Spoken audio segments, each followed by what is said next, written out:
Hello everyone, welcome back to crazy triple nine. So ఇవాళ special recipe వచ్చేసి పెసరపప్పుతోటి పునుగులు అనమాట.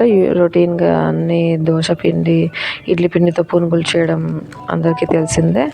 ఇది కాస్త పెసరపప్పు ఒక గ్లాస్ వేసి 2 గ్లాస్ బియ్యం వేసి నానబెట్టి ఓవర్ నైట్ పెట్టేసిన తర్వాత గ్రైండ్ చేసి మళ్ళీ మనం ఇలా ప్రిపేర్ చేసుకుంటాం అనమాట. సో దీంట్లో కాస్త సన్నగా తరిగిన ఆనియన్, కొత్తిమీర, పచ్చిమిర్చి యాడ్ చేసాం అనమాట.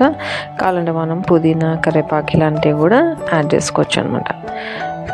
పునుగులు వేసిన తర్వాత గోల్డెన్ బ్రౌన్ వచ్చేంత వరకు పెట్టి తీసేస్తే మంచిగా లోపల నుంచి మృదువుగా ఉంటాయి, బయట కాస్త క్రంచీ అండ్ క్రిస్పీగా ఉంటుంది.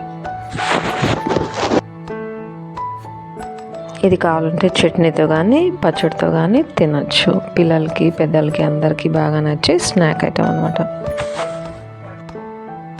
సో మొత్తం మీద ఇది ఇవాళ స్పెషల్ అప్డేట్ అనమాట. స్నాక్స్ ఐటమ్ ప్రతి ఒక్కరికి నచ్చింది అనుకుంటున్నాను. నచ్చితే తప్పకుండా ఇంట్లో ఒకసారి ట్రై చేసి అందరూ కలిసి తిని చూడండి. అండ్ తప్పకుండా ఛానల్ని సబ్స్క్రైబ్ చేసుకోవడం అసలు మర్చిపోకండి. Thank you so much for your time. Take care.